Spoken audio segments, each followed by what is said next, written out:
ඇත්තටම කල්පනා කරලා බැලුවොත් එහෙම ජීවිතය කියන්නේ මහා බලාපොරොත්තු ගොඩක්. මේ බලාපොරොත්තු අතර උඩින්ම තියෙන බලාපොරොත්තුවක් තමයි ආදරණීය සුන්දර නිවසක් කියන බලාපොරොත්තුව. ටිකක් අමාරුයි. අපි එකතු වෙලා මේ බලාපොරොත්තුව සඵල කරගමු. එන්න පහන් නිවසට. මේ ජීවිතයේ සුන්දරම තැන් හමු වන තැන.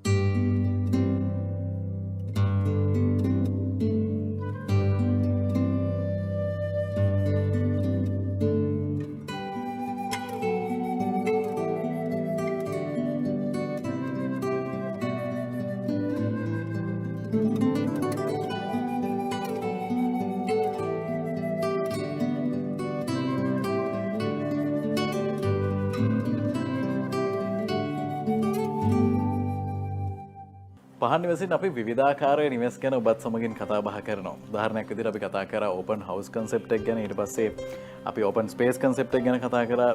ක්ලාසික් හවුසස් කියන්නේ ටිකක් පරණ විදිහට නිර්මාණය කරපු හවුසස් ගැන කතා කරා. නිවෙස් ගැන කතා බහ කරා. ඒත් එක්කම අපි කතා කරා පුංචි ඉඩ ප්‍රමාණයක කොහොමද විශාල විදිහට ඒ විදිහට පෙනෙන විදිහට නිවසක් නිර්මාණය කරගන්න කියන කාරණාවන් පිළිබඳව බොහෝ සෙයින් කතා බහ කරා. දැන් අද එතනින් එහාට ගිහින් තවත් විශේෂ ගෙදරක් නැත්නම් නිවසක් ගැන කතා බහ කරන්න අපි සූදානම්. අද මොඩර්න් හවුස් එකක් ගැන කතා කරන්නේ. අලුත් විදිහට නිර්මාණය කරපු සොඳුරු නවාතැනකට අපි ඇවිත් ඉන්නේ. අපි සූදානම් කතා බහ කරන්න. අපි අද දවසේදී ආරාධනා කරේ වරලත් වාස්තු විද්‍යාඥ චින්තක දයාරත්න මහත්මයාට. අයිබෝන් සුබ දවසක් ඔබට. හොඳයි අපි කතා කරමු. අපි මේ කතා කරන්න හදන නිවස කොහෙද පිහිටලා තියෙන්නේ? කොයි ප්‍රමාණයේ ඉඩමක්ද කියලා අපි කතා කරමු. ඔව්. නිවස පිහිටලා තියෙන්නේ නුගේගොඩට ආසන්නේ විජේරාම තමයි මේ හැරෙට කියන්නේ. පර්චස් 12ක් තියෙනවා මේ ඉඩමේ. පර්චස් 12ක් ඉඩමේ පර්චස් 6ක ප්‍රමාණයකට විතර තමයි මේ ගෙදර තනිකර නිර්මාණය කරලා තියෙන්නේ. ඊටු ටික ඔක්කොම විවෘත අවකාශයක් එහෙම නැත්නම් අපි ඒකට කියන ඕපන් ස්පේස් එකක් විදිහට තමයි තියෙන්නේ. අපි අහලා බලමු දැන් චින්තක මේ දවස්වල වැඩියෙන්ම ඉල්ලුම තියෙන මොන වගේ නිවෙස් වලටද කියලා අපි අහුවොත් එහෙම නවීන පන්නේ විලාසිතාවන් වලටද එහෙම නැත්නම් ඕපන් හවුසස් වලටද විවෘත අවකාශය ගැන අපි කතා කරා මොන වගේ දේවල් වලද වැඩිම ඉල්ලුමක් තියෙන්නේ? ඔව් මේ දවස්වල වැඩිපුරම ඉල්ලුමක් තියෙන්නේ ගොඩක් වෙලාවට සිම්පල් හවුස් එකක්. ඒත් එක්ක මේක මොඩර්න් වෙන්න ඕනේ. ගොඩක් වෙලාවට ඒක කොස්ට් ඉෆෙක්ටිව් නම් තමයි ගොඩක් වෙලාවට මේ දවස්වල තියෙන මාකට් එකේ තියෙන හොඳම ඩිසයින් එකක් විදිහට අපි ගණන් ගන්න. ඒකට හේතුව තමයි ගොඩක් වෙලාවට මේ දවස්වල තියෙන මාකට් එකේ තියෙන රේට් එකත් එක්ක ගොඩක් වෙලාවට ගෙදරක තියෙන කොස්ට් එක ගොඩක් වෙලාවට හදන්න ගියාම වැඩි මිල්ලුමක් එනවා. ඒ හින්දා ගොඩක් වෙලාවට අපි බලන්නේ simple modern cost effective house එකක් තමයි ඩිසයින් කරන්න බලන්නේ ඩිසයින් කරන වෙලාවෙත්. හොඳයි තාම මේ සුන්දර නිවසක් ගැන අද දවසේදී අපි කතා බහ කරන්නේ තරමක් විශේෂ කාරණාවක් මම දැක්කා. ඒක තමයි අපි නිවසට එනවත් එක්කම අපි දකින කාපෝච් එක තියෙනවා සුපුරුදු පරිදි. ඊට පස්සේ ලිවිං ඒරියා එකට තමයි අපි පැමිණෙන්නේ. එතනම වම් පැත්තේ තියෙනවන්න මේ තරප්පු පෙළිය. විශේෂ කාරණාවක්ද එහෙම නිර්මාණය කරන්නට ඔබ හිතුනේ? මේ නිවසේ තිබෙන විශේෂත්වය තමයි අපි වෙන නිවසක් නිර්මාණය කිරීමේදී අපි බලන්නේ තනිකරම නිවසේ තියෙන රික්වයර්මන්ට් එක විතරයි ෆුල්ෆිල් කරන්න. මේ නිවසේදී දෙවෙනි තට්ටුව තනිකර තියෙන එක අපේ ඔෆිස් එක. තට්ටු දෙකක් තමයි ගෙදර විදිහට අපි පාවිච්චි කරන්නේ. ඒත් අපිට ගෙදරට කවුරු හරි විසිට කෙනෙක් ආවම අපි ඉස්සෙල්ලාම බලනවා ගෙදරට ඩිරෙක්ට් විසිට අපි ගන්න අපිට අපේ මේන් ඩෝර් එකේ තියෙන ඇක්සස් එකෙන් අපිට විසිට කෙනෙක් ගේ ඇතුළට ගන්න පුළුවන්. ඒත් එක්කම ඔෆිස් එකට එන විසිට ගෙනියන්න තමයි අපි ගොඩක් වෙලාවට එළියෙන් තියෙන පඩිපෙළ නිර්මාණය කරලා තියෙන්නේ. ඒතර ඔෆිස් එකට එන ඕනම විසිට කෙනෙක් එළිය තියෙන ස්පයිරල් එකකින් තමයි අපි දෙවෙනි තට්ටුවට ගෙනියන්නේ. ඒත් එක්කම අපි නිර්මාණය කරලා තියෙනවා මේ ගෙදර වම් පැත්තෙන් තනිකර සර්විස් ඇක්සස් එකක්. ඒතර අපි ඒකෙන් තමයි අපේ තියෙන කිචන් එකට කිචන් යාඩ් එකට ඒ තියෙන ඔක්කොම සර්විසස් වලට අපි ඇක්සස් කරන්නේ ඒ තියෙන සර්විස් ඇක්සස් එකෙන්. ඔක්කොම සර්විස් ඇක්සස් එක අපි එකක් විදිහට තමයි අපි නිර්මාණය කරලා තියෙන්නේ.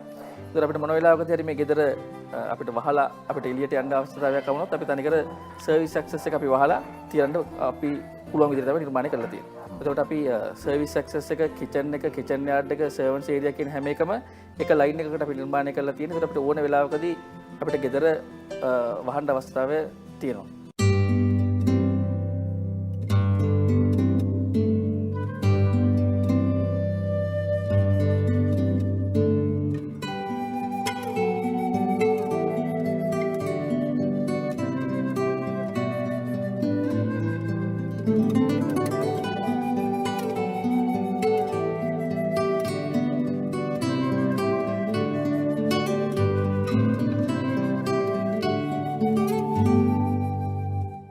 හොඳ අපි අනිවාර්යයෙන්ම නිවසක් නිර්මාණය කරගන්නකොට විශේෂයෙන්ම සැලකිලිමත් යුතු කාරණාවක් තමයි මේ ద్వාර කළමනාකරණය නැත්නම් අපි කියන ඇක්සස් මැනේජ්මන්ට් කියන්නත් පුළුවන් නේද? ඒ විදිහට දොරවල් කීයක් තියෙනවද මේවා කොහොමද ගමන් මාර්ගය සකස් වෙන්නේ සහ හදිස්සියකදී මොන වගේ දේවල් වලටද මේ සුදුසුම තත්ත්වයන් වලට කොහොමද මම මේ නිර්මාණය කරගන්නේ? මෙන්න මේ ආකාරයෙන් මේ දේවල් හිතන්නට හොඳ අවස්ථාවක් සහ කදිම උදාහරණයක් කියලා මේ නිර්දේශය අපට හඳුන්වන්නට හැකියාව තිබෙනවා. අපි ඊළඟට දකිනවා මේ ඩයිනින් ඒරියා එක තමයි ඔබ නිර්මාණය කරලා තියෙන්නේ. තරමක් වෙනස්ම විදිහකට නිර්මාණය කරලා තියෙන මේ ස්ථාන කළමනාකරණය. අපි අහමු මේ ඩයිනින් ඒරියා එකයි නිර්මාණය කරන්නේ අපි එන ඉදිරි පිටම. ඔව්. මුලින්ම මම කලින් කිව්වා වගේ අපේ ගෙදර නිර්මාණය කරලා තියෙන්නේ සර්විස් ඇක්සස් එක සහ ප්‍රයිවට් ස්පේස් එක කියන එක දෙකට කඩලා. එතකොට හැම වෙලෙම වෙන්නේ කවුරු හරි විසිට කෙනෙක් ආවට පස්සේ අපි ඉස්සෙල්ලාම ගන්නේ මේන් ස්පේස් එකට. අපි කියන ලිවිං ස්පේස් එක කියලා. කවුරු හරි මිනිස්සෙක් ලිවිං ස්පේස් එකට ආවට පස්සේ වෙන්නේ ලිවිං ස්පේස් එක අපි තුන් පැත්තකටම ඕපන් කරන්න පුළුවන්. අපි ගොඩක් වෙලාවට මේ අපි යූස් කරලා තියෙන මෙකැනිකල් සිස්ටම් එකෙන් අපිට ඉන්ඩෝර් ස්පේස් එකයි අවුට්ඩෝර් ස්පේස් එකයි දෙක එකක් කරගැනීමේ හැකියාව මට 100%ක් තියෙනවා. ගොඩක් වෙලාවකට ගෙදරකදී එක එක જાතියේ නොයෙකුත් ආකාරයේ ෆන්ක්ෂන්ස් තියෙනවා. අපි තුමු එකට පාටි එකක් වෙන්න පුළුවන්, දානයක් වෙන්න පුළුවන්. මොන જાතියක ෆන්ක්ෂන් එකක් තිබුණොත් ගෙදර 75%කින් වැඩි ප්‍රමාණයක් at a given time අපිට මේක ඕපන් අවුට් කරගන්න පුළුවන් වෙන විදිහට තමයි ඩිසයින් එක කරලා තියෙන්නේ. එතකොට කිචන් එකත් එක්කම අපි අපේ ඩයිනින් ඒරියා එක අපි ඩිසයින් කරලා තියෙනවා. ඒතකොට ඒක ඇත්තටම ප්‍රැක්ටිකලි ලේසි. අපි කිචන් එකත් එක්කම ඩයිනින් ඒරියා එකට තියාගත්තාම අපි මොනවා හරි ප්‍රිපෙයාර් කරන දෙයක් අපිට සර්විස් ඇක්සස් එකක් විදිහට ලේසියෙන් අපිට පුළුවන් කේටර් කරන්න තියෙන ඩයිනින් ස්පේස් එකට. ඒකින්ද තමයි කිචන් එකයි ඩයිනින් ඒරියා එකයි දෙකම එක ළඟ ඩිසයින් කරලා තියෙන්නේ. හොඳයි අපි ඊළඟට කතා කරමු. අපි මේ කතා කරපු ප්‍රදේශය පසු කරමින් යනකොට අපි මේ අසුන්ගෙන සිටින ස්ථානය ලිවින් ඒරියා එක තමයි අපිට දකින්නට ලැබෙන්නේ. හරිම සුන්දර විදිහට නිර්මාණය කරලා තිබෙන වෙනස් විදිහකට අපි ඒක ගැනත් කතා කරමු. අපි ඇත්තටම ලිවිං ස්පේස් එකට ආවා. මම හැම වෙලේම බැලුවේ ඕපන් ස්පේස් එකත් එක්ක කොහොමද මේක ලින්ක් කරන්න කියලා. ගොඩක් වෙලාවට අපි කොළඹ හරි කාර්යබහුල ජීවිතයක් ගත කරන්නේ. ඉතින් හැම වෙලේම අපි බලන්නේ පුළුවන් තරම් ඕපන් ස්පේස් එකක් වැඩි කරගෙන at least හවස් වරුවට හරි එහෙම නැත්නම් වීකෙන්ඩ් එකක හරි ගෙදර පුළුවන් තරම් ඕපන් කරගෙන ඒ තියෙන පොඩි ඉඩ ප්‍රමාණයෙන් හරි තියෙන මේ නේචර් එක අපි නැත්නම් කියනවා අවට පරිසරයත් එක්ක එක්කාසු කර ගැනීම තමයි බලන්නේ. ඉතින් මේකෙදි කරලා තියෙන්නේ අපි ලිවිං ස්පේස් එකෙන් එක පැත්තකට අපි ඕපන් අවුට් වෙන්නේ අපේ ස්විමින් පූල් එකට, අනිත් පැත්තට ඕපන් අවුට් වෙනවා තියෙන ගාඩන් එකට. ඕනෑම අවස්ථාවකදී අර මම කලින් කිව්වා වගේ මේ ජනේල ඕපන් කරලා එළියේ තියෙන ස්පේස් එකයි ඇතුලේ තියෙන ස්පේස් එකයි දෙක එකක් විදිහට කනෙක්ට් කරගෙන දවස ගෙවීමේ හැකියාව තියෙනවා. ඒත් එක්කම මොකක් හරි ෆන්ක්ෂන් එකක් තියෙන වෙලාවකදී ස්පේස් එක වැඩි කරගෙන කේටර් කර ගැනීමට හැකියාවක් මේ ඩිසයින් එකේ අපි කරලා තියෙනවා.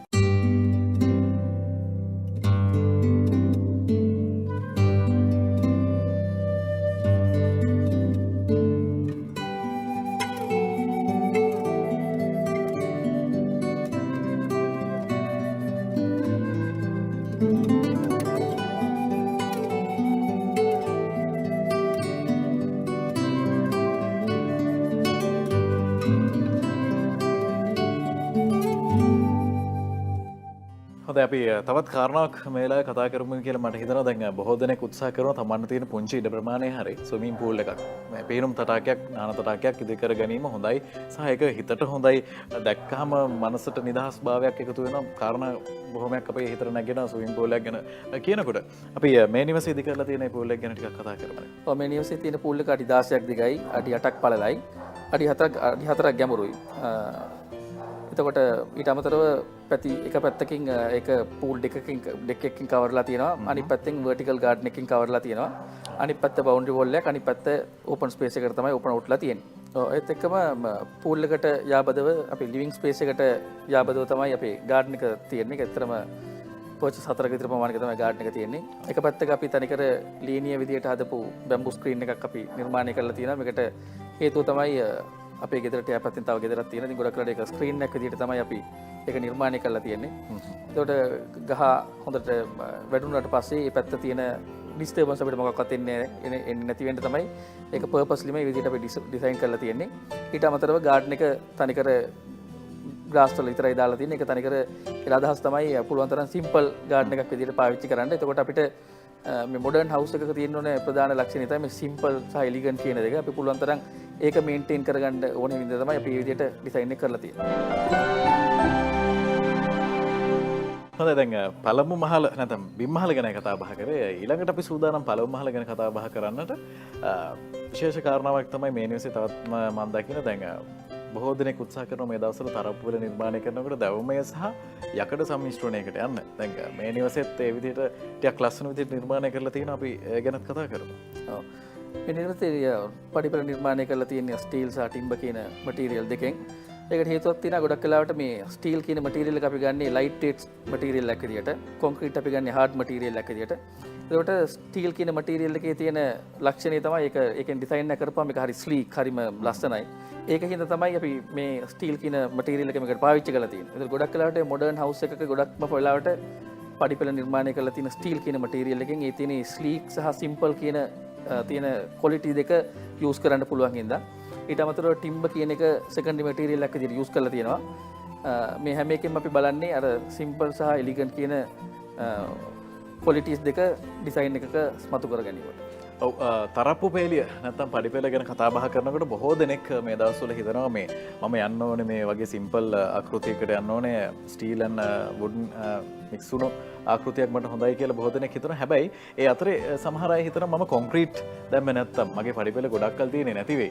සමහර විට දි รา පත් වෙනට හැකියාව තියෙනවා මල බඳින්න පුළුවන් වෙයි. ඒ වගේ ප්‍රශ්න ගොඩක් තියෙනවා අපේ හිතවතුන්ට. මට දැනෙන විදිහට අපි ඒකට සාධාරණ පිළිතුරක් ලබා දෙමු කියලා හිතනවා මේ වෙලාවේ. ඔව් ඇත්තට මේක වැරදි එකට හේතුව තමයි මේ ලෝකෙ බිහි වෙච්ච ගොඩක් හයි රයිස් බිල්ඩින් එක. අපි හිතනවා තට්ටු 25ට වඩා උස බිල්ඩින් ඔක්කොම ඩිසයින් කරලා තියෙන්නේ ස්ටීල් කියන ස්ට්‍රක්චර් එකෙන්. ඒ කියන්නේ 1940 ගණන් වල තිබිච්ච බිල්ඩින් පවා ඩිසයින් කරලා තියෙන්නේ ස්ටීල් කියන මටීරියල් එකෙන්. මම හිතන්නේ ඒක මටීරියල් එකේ තිබිච්ච වැරද්දක් නෙමෙයි. අපි මේ මටීරියල් එකට වැඩ කරන්න අපිට පුරුදු වෙලා තිබුණේ නැහැ. ඒ හින්දා තමයි අපි ගොඩක් වෙලාවට කිව්වේ ස්ටීල් වලට වැඩිය කොන්ක්‍රීට් හොඳයි. කොන්ක්‍රීට් වලින් කරන්න තමයි ගොඩක් කාලයක් පාවිච්චි කරන්න පුළුවන් කියලා. එකම දේ තියෙන අපි ඒක කොහොමද අපි පාවිච්චි කරන්නේ? ඒකට තියෙන ඒකට එක එක කෝටින්ග්ස් තියෙනවා පාවිච්චි කරන්න ඕනේ. එක එක හයි කරන විදියක් තියෙනවා, එන දාන ක්‍රමයක් තියෙනවා. ඒ හරි ක්‍රමයේ පාවිච්චි කරා නම් මටීරියල් එක විදියට ස්ටීල් වල කිසිම වැරද්දක් මම දකින්නේ නැහැ.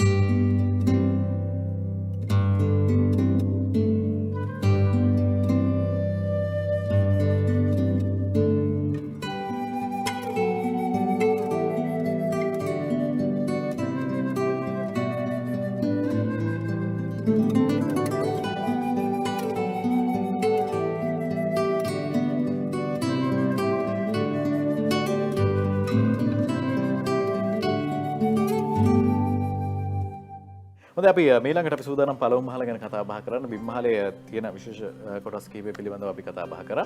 අපි පළමු මහලට තියනගෙනවත් සමගින්ම අපි දකින්නේ ටීවී ඒරියා එක, ටීවී ලොබි එකක් නිර්මාණය කරලා තියෙනවා. අපි ඒ ගැන සඳහන් කරමු. අතන අපේ ගෙදරක කාමර 4ක් තියෙනවා. පළමු මහලේ එක කාමරයක් තියෙනවා. උඩ තට්ටුවේ තව කාමර 3ක් තියෙනවා. ඒකට හේතුව තමයි අපි විසිට කෙනෙක් ආවොත් අපි විසිටට ප්‍රොවයිඩ් කරලා තියෙන ග්‍රවුන්ඩ් ෆ්ලෝර් එකේ තියෙන රූම් එක. එතකොට අපි විසිටට පහළ මාතේ අපි තියෙන කාමරේ පාවිච්චි කරන්න පුළුවන්. උඩ මහලට ගියාම අපි ඒකේ අපේ මාස්ටර් බෙඩ්රූම් එක සහ කිඩ්ස් රූම් එක සහ ඇඩිෂනල් තව එක රූම් එකක් තියෙනවා.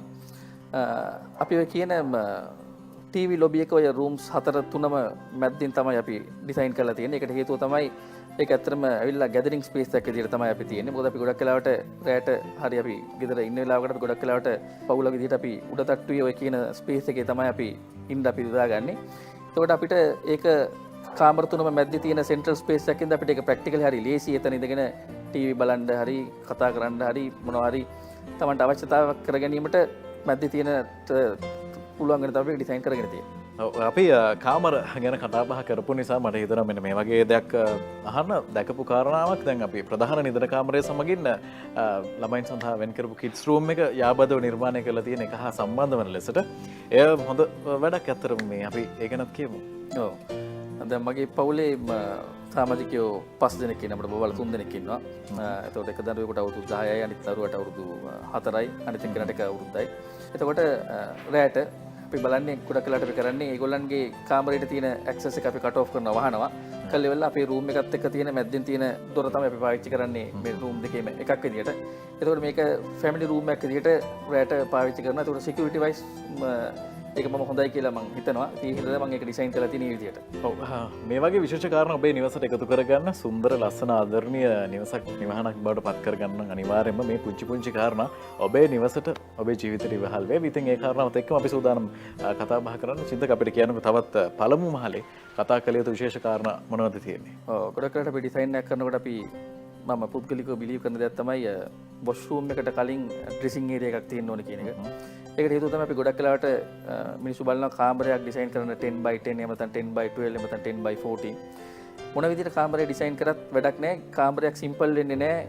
කවදාද දවසක හැදුවට පස්සේ ඒකට ෆර්නිචර් වැඩි වුණොත්. ඉතින් අපි වෙලෙම මම බලන්නේ කාමරයක කියන එකේ තියෙන්න ඕනේ බෙඩ් එකක් තියෙන්න ඕනේ. බෙඩ් එකට බෙඩ් සයිඩ් කබඩ් දෙකක් තියෙන්න ඕනේ. පුළුවන් තරම් ෆර්නිචර් අඩු වෙන්න ඕනේ. එතකොට තමයි කාමරයක් ලස්සන වෙන්නේ. ඒත් එක්කම මම පර්පස්ලිම ඩිසයින් කරලා තියෙනවා ක්ලොසට් එක. ඒක තියෙන්නේ වොෂ්රූම් එකට කලින් හැම වෙලේම. එතකොට ඒකෙන් මම බලාපොරොත්තු වෙන්නේ ගෙදර තියෙන ඒ කාමරේ අයිති පුද්ගලයාගේ තියෙන ඔක්කොම ඇඳුම් ඒ තියෙන ක්ලොසට් එකට අපිට පුළුවන් ක්ලොසට් එක පාවිච්චි කරන්න.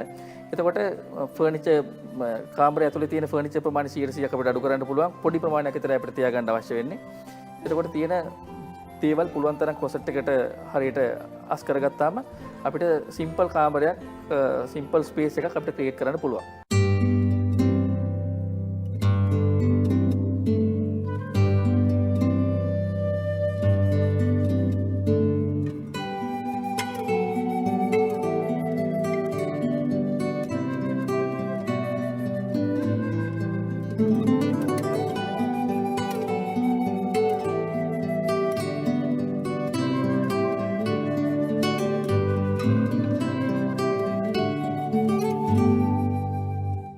දෙවෙනි මහල ගැන කතා බහ කරන්න යන්නේ. ඔබ කාර්යාලය සඳහා තමයි දෙවෙනි මහල නිර්මාණය කරලා තියෙන. බිම් මහල, පළමු මහල, ඊළඟට දෙවෙනි මහල කාර්යාලය. අපිට ඒක ගැනත් කියන්නකෝ. ඔව්. අතරම ගෙදර දෙවෙනි මහල තනිකරම ඔෆිස් එකක් විදිහට තමයි අපි යූස් කරන්නේ. එතකොට මම කලින් කිව්වා වගේ අර ස්පයිරල් ඇක්සස් එකකින් තමයි විසිට කෙනෙක් මම දෙවෙනි මහලට රැගෙන යන්නේ. මගේ කස්ටමර් කෙනෙක්. එතකොට මැද්දේ තියෙන මේන් ස්ටෑර්කේස් එක කියන එක අපි ගොඩක් වෙලාවට අපි පාවිච්චි කර ගැනීම සඳහා තමයි අපි පාවිච්චි කරලා තියෙන්නේ. කවුරු හරි විසිට කෙනෙක් ස්පයිරල් ස්ටෑර්කේස් එකෙන් අපි උඩට ගියාට පස්සේ අපි ඉස්සෙල්ලාම එනවා ඕපන් ස්පේස් එක. ඒක අපි ටෙන්සයිල් ස්ට්‍රක්චර් එකකින් තමයි අපි කවර් කරලා තියෙන්නේ. එතන ඇට ගිවන් ටයිම් මිනිස්සු 15කට 20කට විතර ගැදර් කරන්න හැකියාවක් තියෙනවා. අපිට සාමාන්‍යයෙන් අපිට සතියකට සැරයක් තියෙනවා. මොකද වීක්ලි මීටින් එකක් කරේම නැත්නම් අපිට ටීම් එකත් එක්කම කතා කරන්න ඕනකමක් තියෙනවා නම් අපි ගොඩක් වෙලාවට ඒ ස්පේස් එක තමයි අපිට පාවිච්චි කරන්නේ. ඒවට අමතරව ඩයිනින් ඒරියා එකක්, එතනින් ගියාම ස්ටෝව් ඒරියා එකක්, එතනින් ගියාම වොෂ්රූම් එකක්, ඒ ඔෆිස් එකක තියෙන්න ඕනේ සාමාන්‍යයෙන් තියෙන්න ඕනේ අංග ඔක්කොම ටික අපි නිර්මාණය කරලා තියෙනවා. ඒත් එක්කම දෙවෙනි තට්ටුව අපි තනිකරම ස්ටීල් වලින් තමයි අපි නිර්මාණය කරලා තියෙන්නේ. ඒකට හේතුව තමයි අපි අර ලයිට් වේට් ස්ට්‍රක්චර් එකක්, එතනින් ගියාම සාමාන්‍යයෙන් කොන්ක්‍රීට් වලින් ඔබ්බට ගිය නිර්මාණයක් කිරීම තමයි අපි එකෙන් බලාපොරොත්තු වෙන්නේ. වහලේ ගොඩක් උසයි. එතනින් අපි බලාපොරොත්තු වෙන්නේ හැම වෙලේම අපිට AC නොතිබුණා වුණත් අපිට තියෙන විවෘත අවකාශය වැඩි හින්දා එතකොට ගොඩක් වෙලාවට හීට් එක පුළුවන් තරම් අපිට කන්ට්‍රෝල් කරන්න පුළුවන්. ඒත් එක්කම හැම ස්පේස් එකක්ම ඕපන් ස්පේස් එකත් එක්ක අපිට ලින්ක් කරන්න පුළුවන්. ඒ කියන්නේ අපිට ලයිට් තිබුණේ නැති වුණත් ඔෆිස් එක රන් කරන්න පුළුවන් වෙන විදිහට තමයි අපි නිර්මාණය කරලා තියෙන්නේ. තවත් බොහෝ දේවල් කතා කරන්න තියෙනවා. හැබැයි ඊට කලින් අපි සූදානම් කෙටි විරාමයක් ලබා ගන්න ආරාධනා කරනවා රැඳී සිටිනට පහන් නිවසත් සමගින්ම.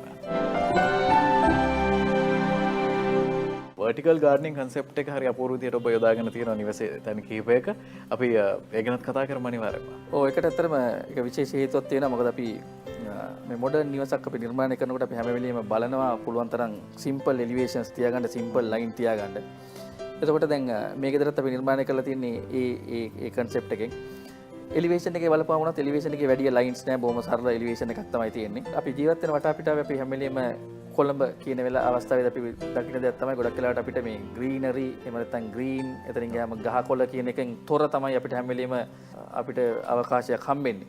ඉතින් අපි හැම වෙලෙම මගේ ඩිසයින් එකකදී මම බලන්නේ පුළුවන් තරම් කොහොමද empty බවට මොකක් හරි ගහක් කොහොමද අපි ඇඩ් කරන්නේ, අපි කොහොමද තව ග්‍රීනරි මේකට දෙන්නේ. ඒකෙන් තමයි අපිට තියෙන මේ ගෙදරකට ලයිව්නස් කියන එක අපිට දෙන්න පුළුවන්. ඉතින් ඒ කන්සෙප්ට් එක ඇචීව් කරන්න ඕනේ තමයි මම වර්ටිකල් ගාඩන් එකක් ගෙදර ඉස්සරහට අපි නිර්මාණය කරලා තියෙන්නේ. එතකොට අපි ඒ වර්ටිකල් ගාඩන් එකට අපි ඉරිගේෂන් සිස්ටම් එකක් අපි නිර්මාණය කරලා තියෙනවා. ඒකෙන් තමයි තනිකර ඒ වතුර කියන එක දවසකට අවශ්‍ය කරන වතුර ප්‍රමාණය උදේට සහ හවසට ඒ වර්ටිකල් ගාඩන් එකට හම්බෙන්නේ. මගේ තව ගාඩන් එකක් තියෙනවා වර්ටිකල් ගාඩන් එකක් ගෙදර පිටපැත්තේ. ඒක ඇත්තටම ස්ක්‍රීන් එකක් විදිහට තමයි පාවිච්චි කරලා තියෙන්නේ. ඒක සර්වන්ට්ස් යාඩ් එක සහ ස්විමින් පූල් එක මැද්දට තමයි ඩිසයින් කරලා තියෙන්නේ. ඒතකොට ඒකෙන් වෙන්නේ ගොඩක් වෙලාවට දෙපැත්තේ තියෙන ෆන්ක්ෂන්ස් දෙක කට ක්‍රොස් කර ගැනීම සඳහා තියෙන ස්ක්‍රීන් එකක් විදිහට තමයි ඒක අපි පාවිච්චි කරලා තියෙන්නේ.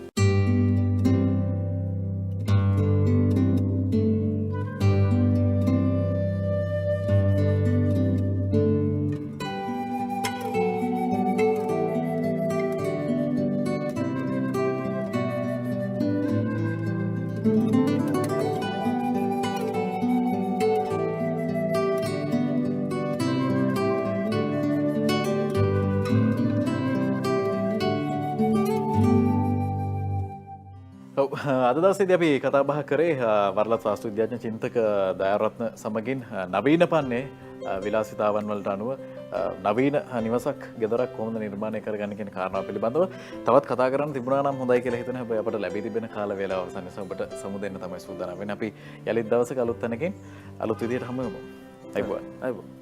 හොඳයි. පහන් නිවස ඔබේ වැඩසටහන ඔබට හැකියාව තියෙන ඔබට කතා බහ කරන්න ඔබේ ගැටලු අපට යොමු කරන්නට අපි සූදානම් මේ ගැටලු වලට නිරන්තරයෙන්ම පිළිතුරු ලබා දෙන්න අපට දුරකථන ඇමතුමක් ලබා දෙන්න 0114 650 750 0114 650 750 ඔබේ ගැටලු අපට අනිවාර්යයෙන්ම යොමු කරන්න. එසේනම් අදට ගිහින් එන්න ලබන සතියේත් හමු වෙමු. මේ පහන් නිවස ජීවිතයේ සොඳුරුම තැන් හමු වන තැන.